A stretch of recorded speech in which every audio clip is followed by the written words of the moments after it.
This channel does not promote any violent, harmful, or illegal activities. All content provided by this channel is meant for an educational purpose only. নমস্কার, টিভি9 বাংলায় আপনাদের আরো একবার স্বাগত জানাই। আমি শুভজিৎ রয়েছি আপনাদের সঙ্গে।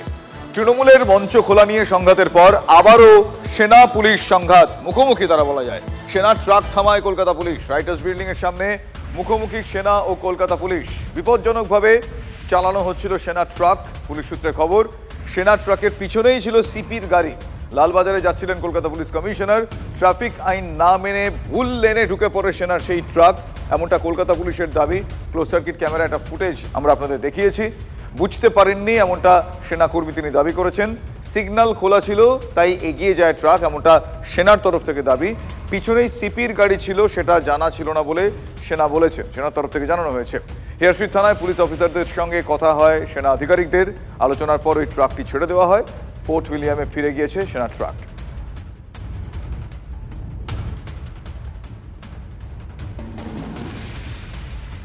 হঠাৎ করে লেনটা ভায়োলেট করে রাইট টার্ন করেন, যে কোনো পেছনে অনেক গাড়ি ছিল, সিপি সাহেবের গাড়িও ছিল। সিপি সাহেবের গাড়িটা কি চেপে দেওয়া হয়? উনি বাজেভাবেই গাড়িটা চালিয়েছেন, রাইট টার্ন করেন। আচ্ছা, তারপর আপনাদের কথা শুনেছিলেন, নেমেছিল ওখানে? হ্যাঁ হ্যাঁ, অবশ্যই। উনি তো গাড়িটা দাঁড়ানো। সিপি পুলিশ কমিশনারের গাড়ি কি পেছনে ছিল? সিপি সাহেবের গাড়িও ছিল, অনেক গাড়িও পেছনে ছিল।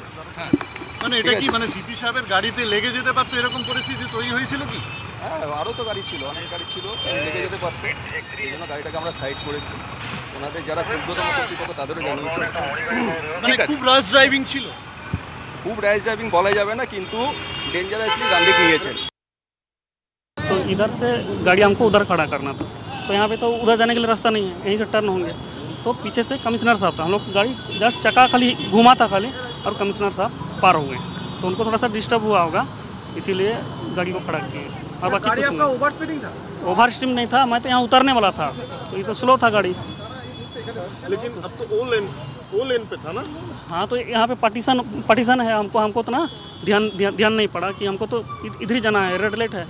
अगर इधर खुल जाएगा तो गाड़ी इधर जाने वाला इधर चला जाएगा, वही था।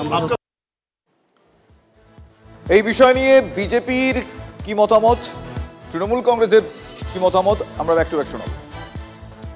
দেখেন, পুরো বিষয়টি এখন কেন্দ্র ভার্সেস রাজ্য, এই ধরনের একটা জিগির তোলার জন্য মমতা বন্দ্যোপাধ্যায় এবং তার দলবল চেষ্টা করছেন, এবং এটা চলবে, এটা ভোট অবধি চলবে, ইলেকশন অবধি চলবে। মমতা বন্দ্যোপাধ্যায়ের যারা বুদ্ধিদাতা, পরামর্শদাতা, যারা প্রাইভেট কোম্পানি আছে, যাদের নাম আপনারা নিশ্চয়ই শুনেছেন, আইপ্যাক, প্যাকপ্যাক নাম তাদের, তারা এই সমস্ত বুদ্ধি দিচ্ছেন মমতা বন্দ্যোপাধ্যায়কে, যে কেন্দ্র ভার্সেস একটা বাঙালি জিগির তৈরি করে আগামী ভোট বৈতরণী পার হওয়ার জন্য। কিন্তু বাংলার মানুষ মমতা বন্দ্যোপাধ্যায়ের দূরভিসন্ধিকে আশা করি বুঝতে পারবেন, এবং বাংলার মানুষ মমতা বন্দ্যোপাধ্যায়কে সঠিক উত্তর দেবেন। আর তার সাথে সাথে এই যে 1804 নাম থেকে দৃষ্টি ঘোরানোর জন্য আরো এই ধরনের অনেক কিছু ঘটনা এখন বাংলায় ঘটানো হবে মমতা বন্দ্যোপাধ্যায়ের নির্দেশে। কে সুকান্ত মজুমদার? কিচ্ছু জানেন না, নিয়ম কানুন কিচ্ছু জানেন না, রাজনীতিও বোঝেন না।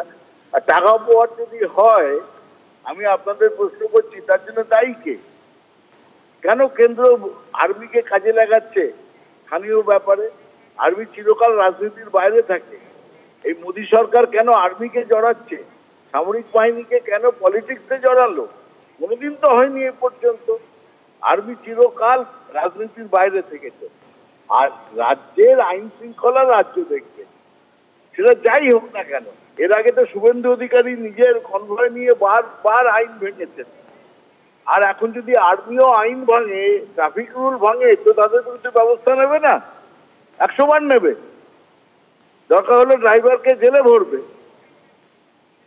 যা সকলের জন্য নিয়ম, আর্মির জন্যও তাই নিয়ম হবে।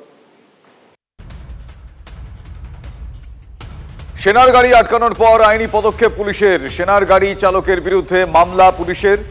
ট্রাফিক আইন লঙ্ঘন করা হয়েছে অভিযোগ, এই অভিযোগে মামলা পুলিশের।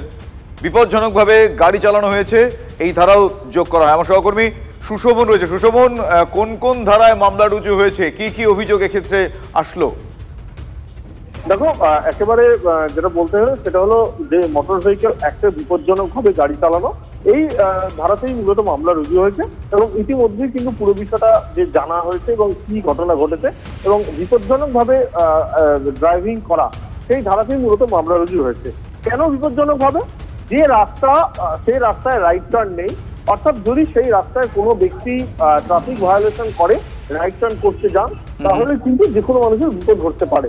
এক্ষেত্রেও কিন্তু পুলিশ কমিশনারের গাড়ি আসছিল এবং সেটা বিপদ ঘটতে পারতো, সেই জন্য কিন্তু একেবারে যে ট্রাফিক ভায়োলেশন হয়েছে এবং তার জন্য বিপজ্জনকভাবে গাড়ি চালানো, এই মামলায় মূলত রুজু হয়েছে এবং ইতিমধ্যেই কিন্তু পুলিশ কিন্তু পুরো বিষয়টা আরো খতিয়ে দেখছে এবং সিসিটিভি অ্যানালাইজ করছে। ধন্যবাদ সুশোভন।